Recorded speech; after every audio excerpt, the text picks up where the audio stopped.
स्वर्णोदयदीप्तिम् अखिलभुवनचैतन्यप्रसादम्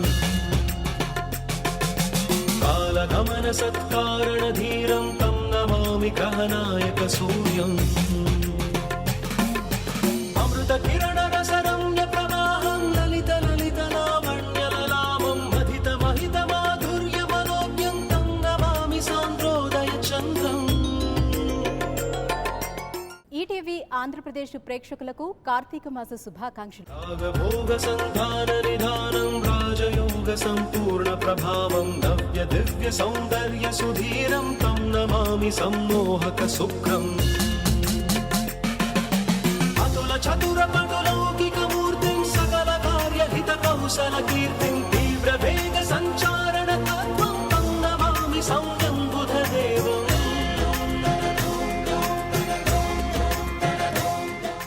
ఈరోజు కార్తీక శుద్ధ అష్టమి నవమి కలిసినటువంటి శుభదినం.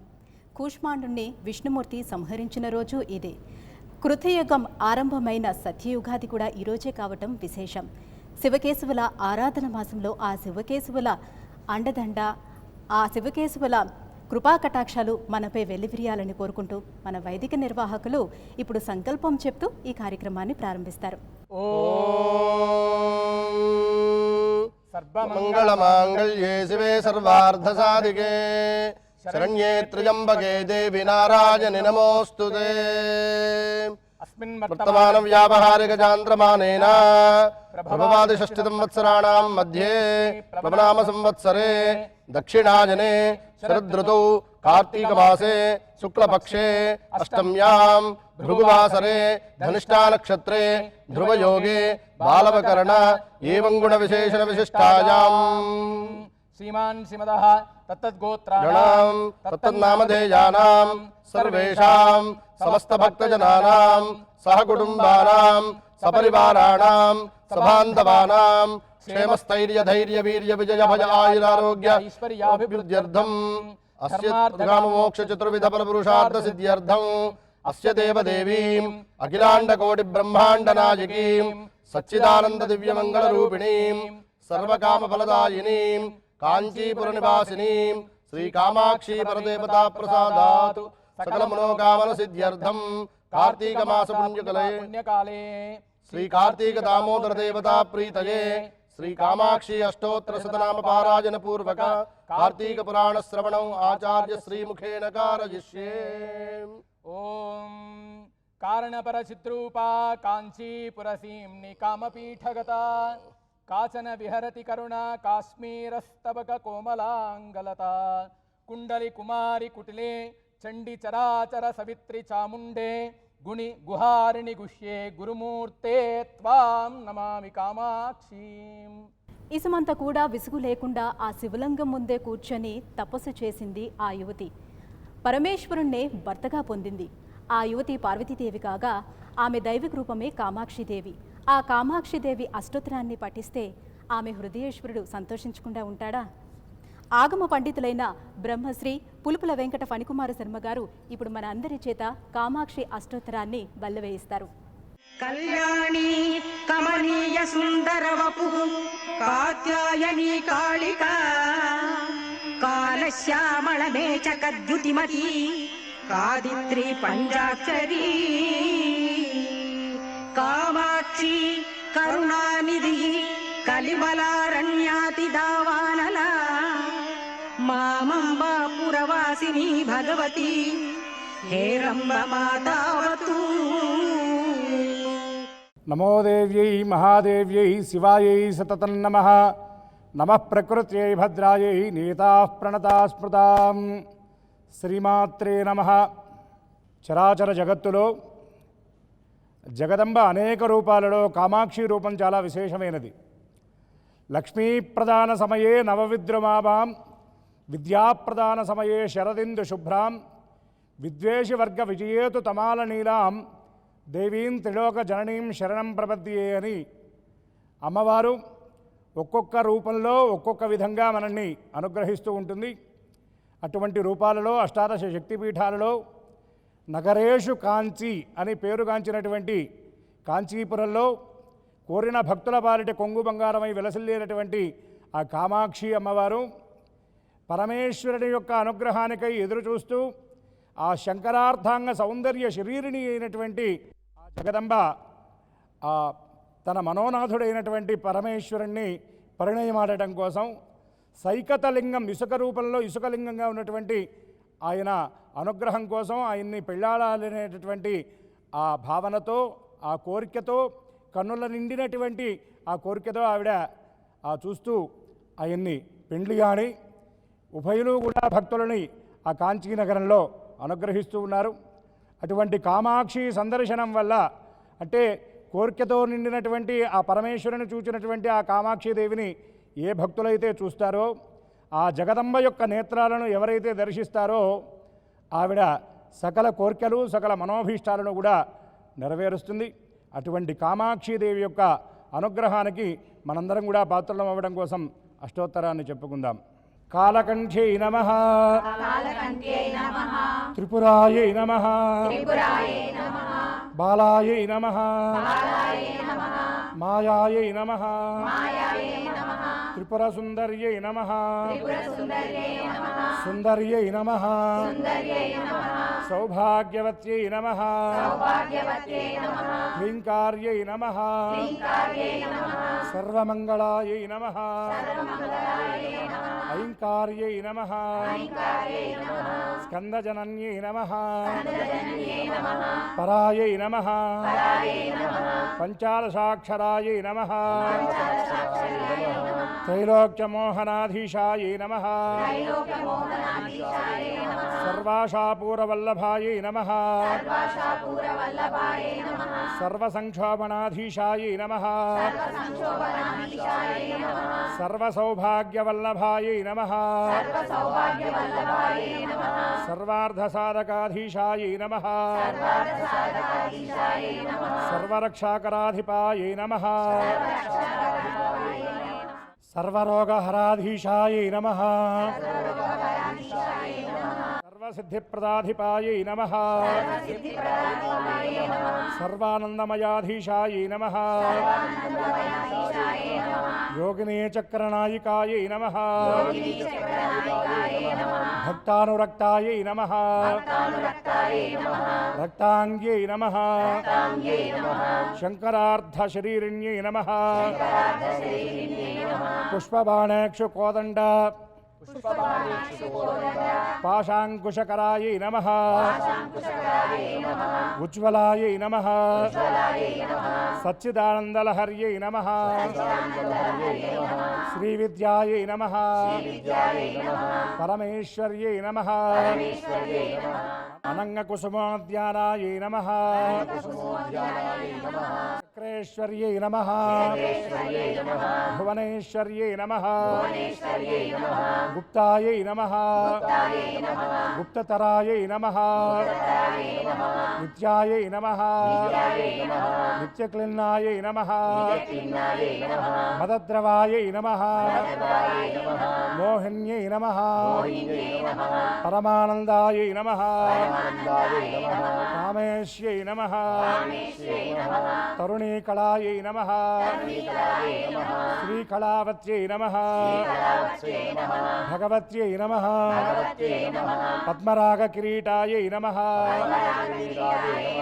రక్తవస్త్రాయై నమః, రక్తభూషాయై నమః, రక్తగంధానులేపనాయై నమః,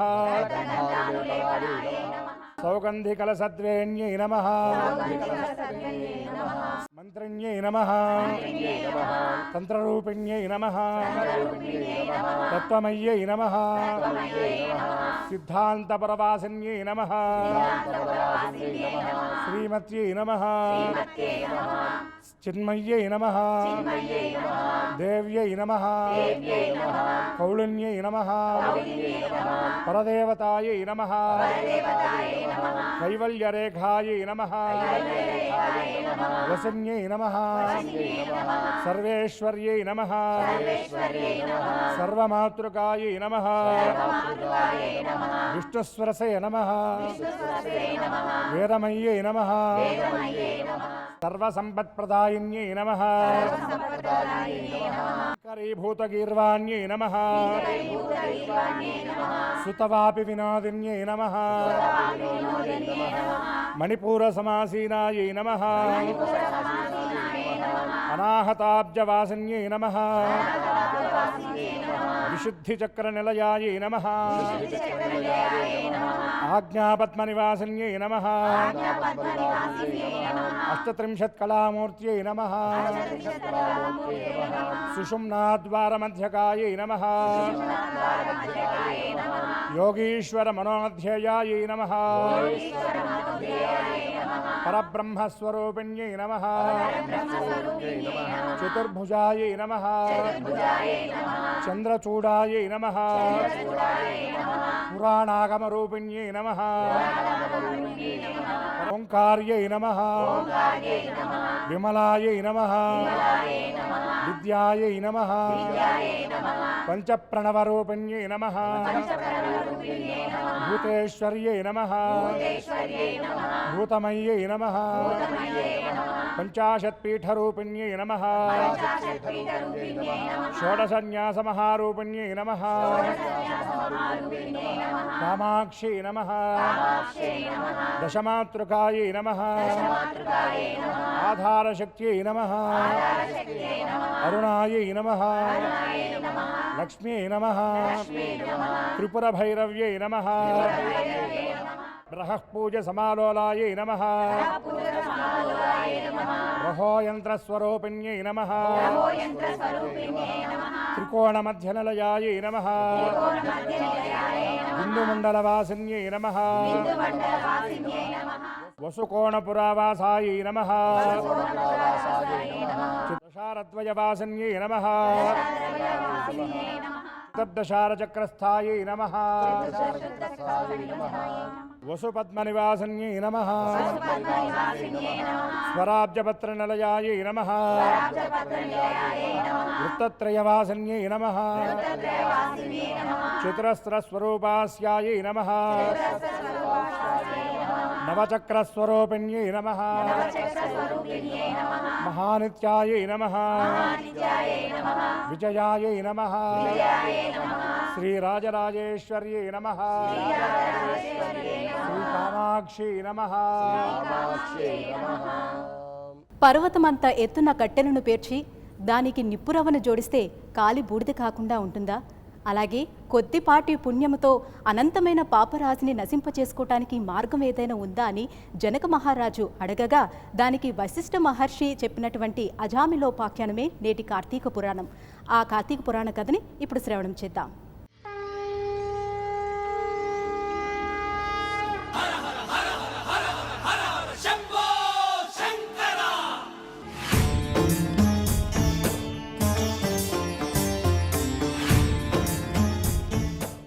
గణానాం పతిమేవంతు కవీనామపి చోత్తమం దేవానాం బ్రాహ్మణానాం చ జ్యేష్ఠరాజన్నమామ్యహం.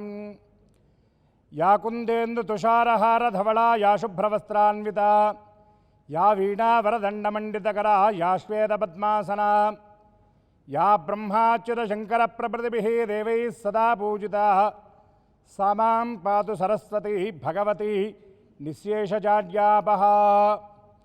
అఖండమండలాకారం వ్యాప్తం ఏన చరాచరం తత్పదం దర్శితం ఏన తస్మై శ్రీగురవే నమః.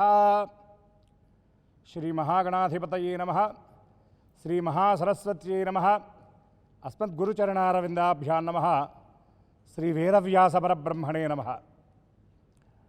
పరమ పవిత్రమైనటువంటి కార్తీక మాసంలో ఆచరించేటటువంటి స్నానము, దానము, జపము, ధ్యానము ఇవన్నీ కూడా అనంతమైనటువంటి ఫలితాలు ఇస్తాయి అన్నటువంటి విషయం మనందరికీ విదితమే.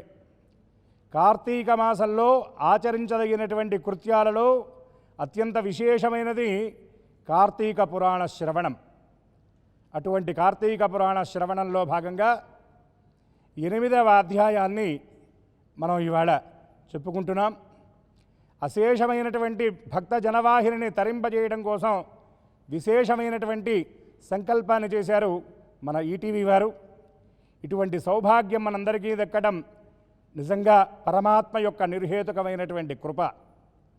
ఇక ప్రాకృతికల్లో 8వ అధ్యాయంలో జనక మహారాజు వశిష్ఠుల వారిని అడుగుతున్నారు, మునీంద్ర, మీరు అనేకమైనటువంటి విషయాలను నాకు తెలియజేశారు. వాటిల్లో ముఖ్యంగా మహాపాతకములు ఏవైతే ఉన్నాయో వాటి గురించి తెలియజేశారు. ఈ మహాపాతకములు అనేవి అవి ఉపశమింపబడాలి అంటే ప్రాయశ్చిత్తం త్రయీవేద, 3 వేదాలలో చెప్పినటువంటి ధర్మబద్ధమైనటువంటి ప్రాయశ్చిత్తములను ఆచరించినట్లయితేనే ఆయా అఘములు పాపములు నశిస్తాయి అని తెలుస్తుంది. కానీ మీరే కొన్ని సందర్భాలలో స్వల్పమైనటువంటి సూక్ష్మమైనటువంటి కృత్యముల చేత కూడా ఈ అనంతమైనటువంటి పాపాలు నశిస్తాయి అని చెబుతున్నారు. ఇది ఎలా సాధ్యం? తాను ఉన్నటువంటి ఇంటికి తాను నిప్పు పెట్టుకొని ఆ అగ్నిని ఆర్పటం కోసం పుడిసెడు నీళ్లు అంటే దోశలతో నీళ్లు పోసుకొని తీసుకొని వెళ్ళి దాని మీద పోస్తే ఆ అగ్ని చల్లారుతుందా? అలాగే ఎత్తైనటువంటి పర్వతం మీద నుండి కిందకు దూకుతూ ఆ మధ్యలో ఉన్నటువంటి లత అంటే చెట్టు తాలూకు తీగను పట్టుకొని వేలాడబడితే ఆ తీగ తన బరువుని ఆపి తన ప్రాణాన్ని రక్షిస్తుందా? అనంతమైనటువంటి ప్రవాహంలో కొట్టుకు వెళుతూ ఉన్నటువంటి వాడు ఒక చిన్న గడ్డిపోతును సాయంగా చేసుకొని ఒడ్డుకు చేరి తన ప్రాణాలు రక్షించుకోవాలి అంటే సాధ్యమవుతుందా మహాత్మా? అనంతమైనటువంటి పాపరాశులు ఏ విధంగా అవి ఉపశమింపబడతాయి, అవి ఏ విధంగా నశిస్తాయి? మీరు చెప్తుంది ఇలాగే ఉంది, ఇది ఎలా సాధ్యం అని చెప్పనని ఆ జనక మహారాజు అడిగితే వశిష్ఠుల వారు సంతోషంతో, ఓ మహారాజా, చాలా చక్కటి విషయాన్ని నీవు అడిగావు, నాకు చాలా ఆనందంగా ఉన్నది. నీ ద్వారా లోకం కూడా ఒక మహత్తరమైనటువంటి విషయాన్ని తెలుసుకోబోతుంది అని వశిష్ఠుల వారు సెలవిస్తారు. పెద్దవారైనటువంటి వారు, గురువులు, జ్ఞానులు మన ముందుకు వచ్చినప్పుడు వారిని మనం గౌరవించేటటువంటి పద్ధతి ఏమిటి అంటే సహజంగా లోకల్లో నేతిగారులు, పాదపూజలు అనుకుంటారు. అదే కాదు, కృష్ణ పరమాత్మ గీతాశాస్త్రంలో చెప్తాడు, తద్విద్ది ప్రణిపాతేన పరిపృష్టేన సేవయా అంటే ఆ అనంతమైనటువంటి జ్ఞాన భాండారంలో నుండి చక్కటి జ్ఞానసుధలు వెలువడేలాగా, ఆ సుధాబ్ది నుండి చక్కటి అమృతం వచ్చేలాగా ప్రశ్నించాలి. ఆ విధంగా జనకుడు కూడా ప్రశ్నిస్తే వశిష్ఠుల వారు సంతోషించి, ఓ రాజా, ఆచరించేటటువంటి కృత్యములు వారి వారి గుణములను బట్టి ఉంటాయి. సత్వ రజస్తమో గుణములు అని చెప్పని అంటారు. అయితే ఈ ఆచరించేటటువంటి కృత్యములు దేశ కాల పాత్రతను ఎరిగి చేస్తే అనంతమైనటువంటి ఫలితాలను ఇస్తాయి. అయితే అనంతమైనటువంటి పాపరాశి కూడా కొన్నిసార్లు ధర్మలేశము చేతనే చిన్న చిన్న పనుల వల్ల కూడా నశిస్తాయి. ఎట్లా అంటే ఒక గదిలో ఉన్నటువంటి చీకటంతా కూడా ఒక చిన్న దీపపు కాంతి చేత ఎట్లా అయితే ఆ చీకటంతా కూడా నశిస్తుందో, ఒక కొండంత ఎత్తు పేర్చినటువంటి ఆ కట్టెలలో గురువిందంత నిప్పు కనుక వేస్తే ఎట్లా అయితే ఆ మొత్తాన్ని కూడా దహించి వేస్తుందో, అలాగే వెడల్పైనటువంటి లోతైనటువంటి బురద గుంటలో దూకినటువంటి వాడు ఒంటి నిండా ఎంత బురద పోసుకున్నప్పటికీ కూడా బయటికి వచ్చి నిర్మలమైనటువంటి జలంతో స్నానం చేస్తే వాడి శరీరానికి అంటినటువంటి పంకమంతా కూడా పోయి మాలిన్యం పోయి నిర్మలుడు అవుతాడో, ఆ విధంగా సత్వగుణం చేత సాత్విక బుద్ధి చేత ఆచరించేటటువంటి స్వల్పమైనటువంటి కర్మ కూడా అనంతమైనటువంటి ఫలితాన్ని ఇస్తుంది. ఉదాహరణకి భగవన్నామ స్మరణం ఎవరైతే చేస్తారో వాళ్లకు విశేషమైనటువంటి ఫలితం రావటమే కాకుండా అనంతమైనటువంటి పాపరాశులన్నీ కూడా పరిహరింపబడతాయి. ఎట్లా అయితే ఒక బ్రహ్మాండమైనటువంటి ఆ ప్రతిలో కనుక చిన్న నిప్పు కనుక పెడితే దహించి వేస్తుందో, ఆ విధంగా నాలుకపై నుండి ఆ భగవన్నామం అనేటటువంటి మణిని కనుక వెలిగించగలిగితే ఆ అనంతమైనటువంటి తమస్సు అనేటటువంటి అజ్ఞానం అనేటటువంటి ఆ చీకటితో పాటు పాపాలనేటటువంటి ఆ కొండలు కూడా కరిగిపోతాయి అని ఆ వశిష్ఠుల వారు సెలవిస్తూ, దీనికి ఉదాహరణగా నీకు ఒక కథ చెప్తాను వినమని చెప్తున్నారు. పూర్వం కన్యాకుబ్జం అనేటటువంటి నగరంలో సత్వగుణుడు అనేటటువంటి ఆ బ్రాహ్మణుడు ఉన్నాడు. ఆయన సార్థక నామధేయుడు. ఆ పేరుకు తగ్గట్టుగానే చాలా సాత్విక భావ సంపన్నుడు. బంగారానికి పరిమళం పంపినట్లుగా అనుకూలవతి అయినటువంటి భార్యతో అన్యోన్య ధర్మానువర్తనమైనటువంటి జీవనం చేస్తున్నటువంటి ఆయనకు ప్రారబ్ధవశాత్తు ఒక పిల్లవాడు జన్మించాడు. వాడికి అజామిలుడు అని పేరు పెట్టారు. అయితే సంతానంలో కూడా 3 రకాల సంతానాలు ఉంటాయి. కామజన్మ సంతానం, కారణజన్మ సంతానం, కర్మజన్మ సంతానం అని. వీటిల్లో 3వ వర్గానికి చెందినటువంటి వాడు ఈ అజామిలుడు. పువ్వు పుట్టగానే పరిమళించినట్టుగా పుడుతూనే వాడి యొక్క లక్షణాలన్నీ ప్రదర్శించడం మొదలుపెట్టాడు. చిన్నతనంలోనే తండ్రిని ఎదిరించాడు, తల్లిని ఎదిరించాడు, శిష్టులైనటువంటి వాళ్ళందరినీ కూడా ఎదిరించాడు. ఎవరి మాటలు కూడా వినకుండా సొంతగా ఆ వీర విహారం చేస్తూ బయటకు వెళ్ళిపోయాడు. మూర్ఖుడని వాళ్ళందరూ కూడా వదిలేశారు. యుక్త వయస్సు వచ్చిన తరువాత ఒక దుష్టబ్రాహ్మణి గృహంలో ఉన్నటువంటి ఒక దాసీ సాంగత్యానికి చేరాడు. ఆ దాసీ చెంతకు చేరాడు. దాసీ చెంతకు చేరి ఆ పొందుగోరి ఆవిడ దగ్గర ఉంటూ ఆవిడతో సంసారం చేస్తూ కొందరు సంతానాన్ని కూడా పొందాడు. అయితే ఒక జాతి పక్షులన్నీ ఒకే గూటికి చేరినట్టుగా ఆ దాస స్త్రీ కూడా ఇటువంటి ప్రవృత్తి కలిగింది అవ్వడం వల్ల ఒకనాడు మద్యాసక్త అయి, అంటే కళ్ళు తాగాలి అనేటటువంటి కోరిక కలిగి ఒక తాటి చెట్టు ఎక్కింది. తాటి చెట్టు ఎక్కి మద్యం సేవించి కళ్ళు సేవించిన తరువాత ఆ మత్తులో కిందకి దిగలేక తాటి చెట్టు కొమ్మ విరిగిపడి కింద పడి మరణిస్తుంది. అయితే తన ప్రేయసి మరణించడంతో దుఃఖితుడైనటువంటి అజామినుడు ఆ శవం దగ్గర కూర్చొని ఏడుస్తూ ఉన్నాడు. చాలా కాలం ఏడిచాడు. కానీ మరణమున సంభవించు విచారము దినక్రమంబు అంటారు కనుక కొంతకాలానికి వాడి బాధ తగ్గింది. శవాన్ని తీసుకెళ్ళాడు. ఆ కొండ దిగువ భాగంలో ఎక్కడో వదిలిపెట్టాడు. ఇంటికి వచ్చాడు. దుర్మార్గుడు దుష్ట ప్రవృత్తి కలిగిన వాడు అవ్వటం చేత ఇంట్లో ఉన్నటువంటి తనకి ఆ దాసికి జన్మించినటువంటి ఆ కుమార్తె యందు యవనవతి అయినటువంటి ఆ కన్య యందు కామభావన కలిగింది. ఎందుకంటే పెద్దలు ఒక మాట అంటుంటారు, స్టూపిడ్ ఈజ్ బ్లైండ్, అంటే కామాంధోపి నపశ్యతి. కాకులకు రాత్రి వేళ చూపు కనబడదు, గుడ్లగూబలకు పగటి వేళ కనబడదు, కానీ కామాంధుడైనటువంటి వాడికి ఎప్పుడూ కూడా కనబడదు. విచక్షణా జ్ఞానాన్ని కోల్పోతాడు. కాబట్టి తన కుమార్తెను కామించి మోహించి ఆవిడ యందు సంతానాన్ని కూడా పొందుతాడు.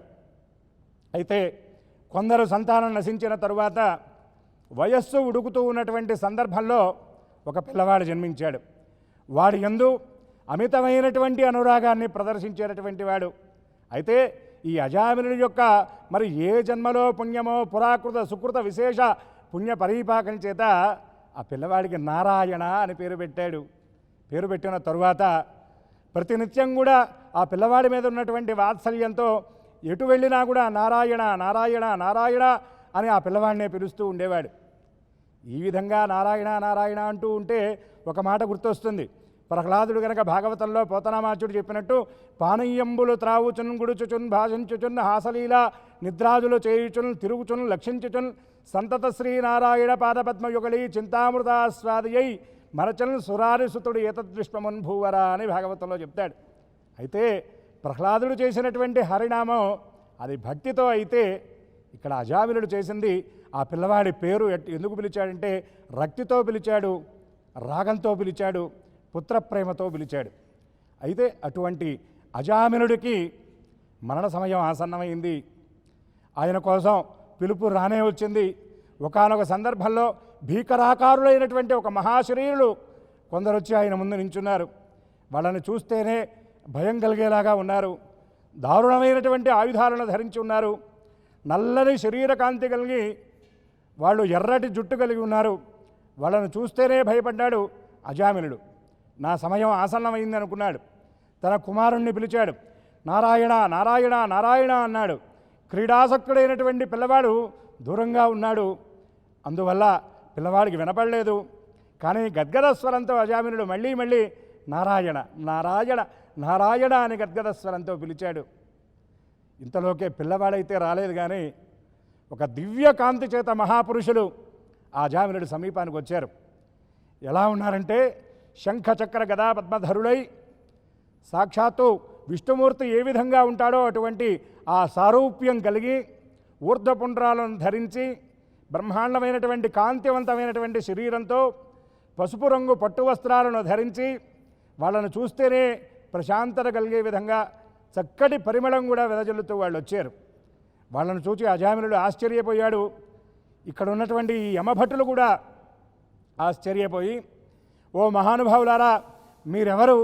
యక్షులా, కిన్నెరలా, కింపురుషులా, సిద్ధులా, సాధ్యులా, గంధర్వులా, ఇక్కడికి ఎందుకు వచ్చారు అని అడిగారు.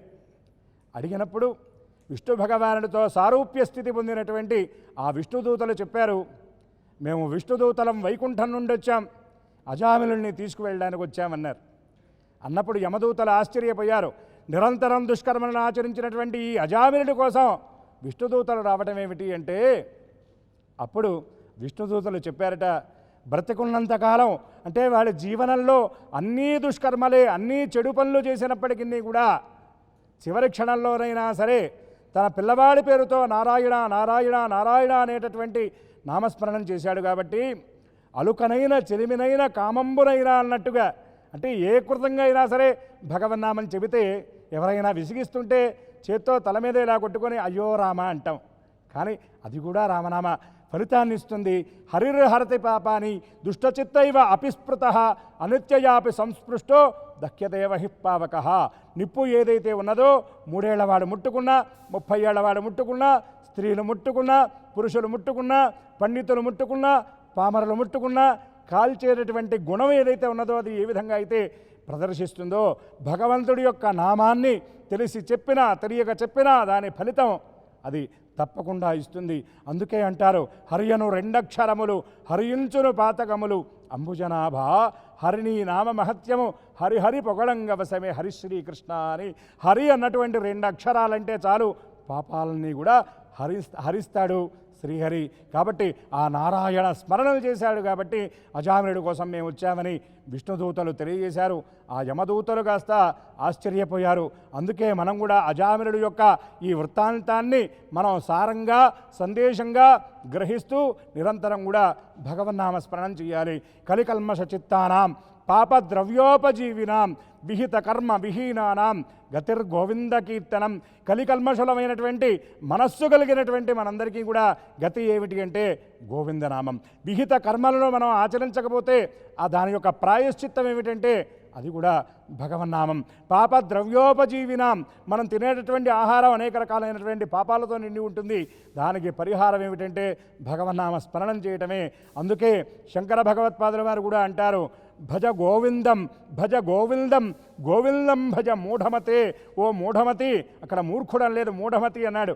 మూఢమతి అంటే మూర్ఖుడంటే వినడు, మూఢమతి అంటే చెప్పింది చెప్పగా వింటాడు. కాబట్టి ఓ మూఢమతి నిరంతరం గోవిందనామ స్మరణం చేయమని శంకర భగవత్పాదుల వారు మోహముద్గర స్తోత్రంలో చెప్పినట్టుగా అందరం కూడా గోవిందేది సదా స్నానం, గోవిందేది సదా జపం, గోవిందేది సదా ధ్యానం, సదా గోవింద కీర్తనం అన్నట్టుగా ఈ అజామిలుడి యొక్క వృత్తాంతాన్ని మనం లక్ష్యంగా తీసుకొని సందేశంగా తీసుకొని నిరంతరం కూడా భగవన్నామ స్మరణం చేయాలి. అందుకే కృష్ణ పరమాత్మ ఒక మాట అంటాడు గీతాశాస్త్రంలో, అంత్యకాలేచ మామేచ ముక్తా స్మరణ తథైవచ.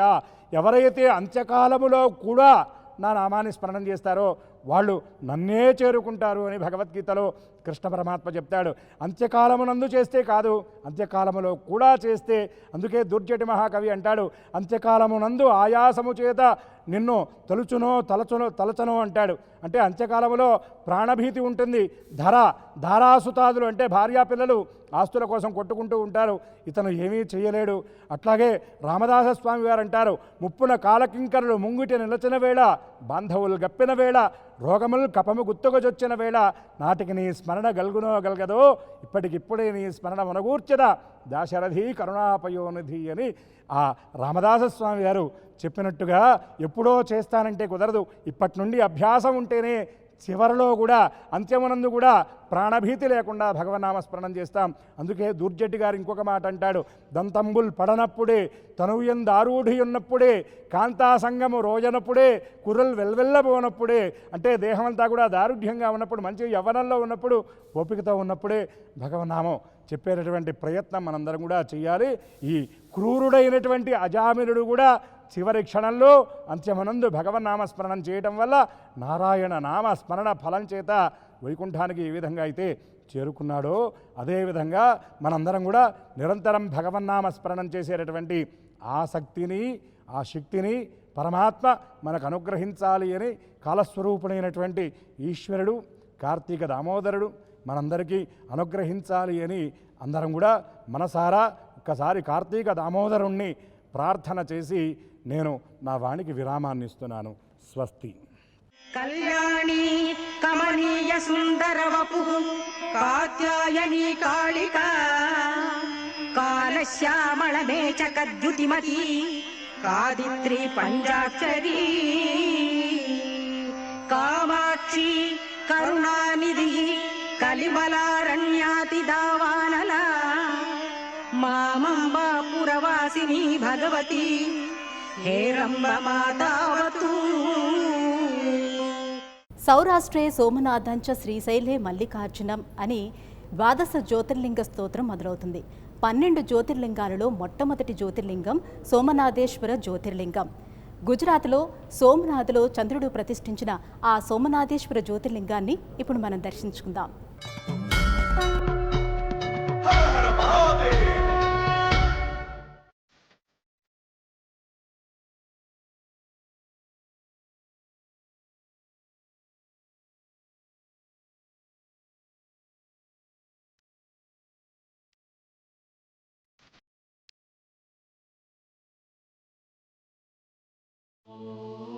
సౌరాష్ట్రదేశే విశదేతి రమ్యే జ్యోతిర్మయం చంద్రకళావతంసం భక్తి ప్రదానాయ కృపావతీర్ణ తం సోమనాథం శరణం ప్రపద్యే అంటూ జగద్గురువు ఆదిశంకరాచార్యుల వారు స్తుతించిన సోమనాథుడు సకల దేవతలకు ఆరాధ్య దేవతగా, సకల జనావళి కోర్కెలు తీర్చే కొంగు బంగారంగా విరాజిల్లుతున్నాడు.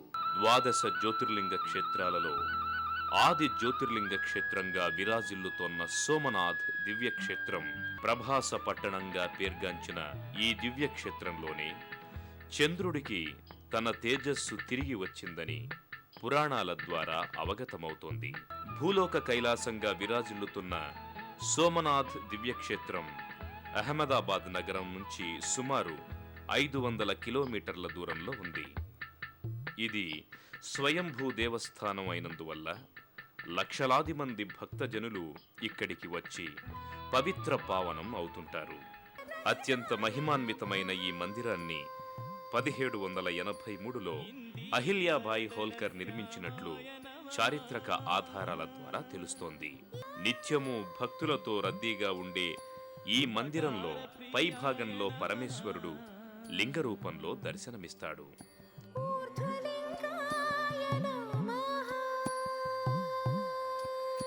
ఆ స్వామిని భక్తితో దర్శించుకున్న భక్తులు అనంతరం శివుని పాతాళ మందిరానికి చేరుకుంటారు. గర్భాలయంలో కొలువైన సోమనాథలింగాన్ని దర్శించుకుని భక్తి పారవస్యంలో మునిగి తేలుతారు.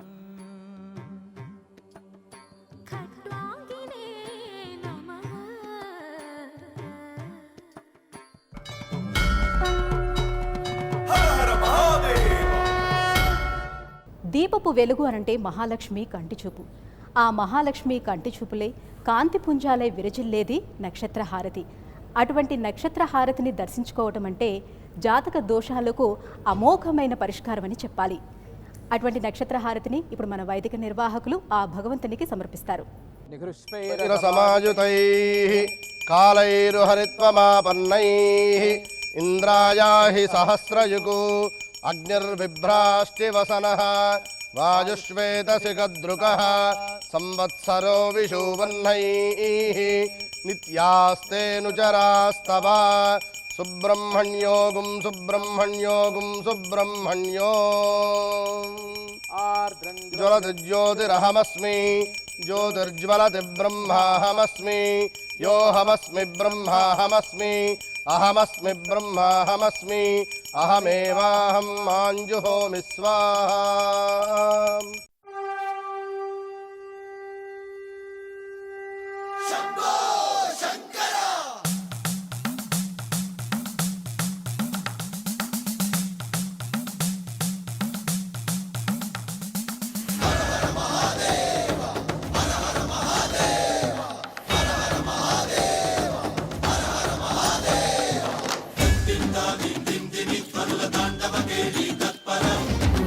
మంజుల సింజిని చతుర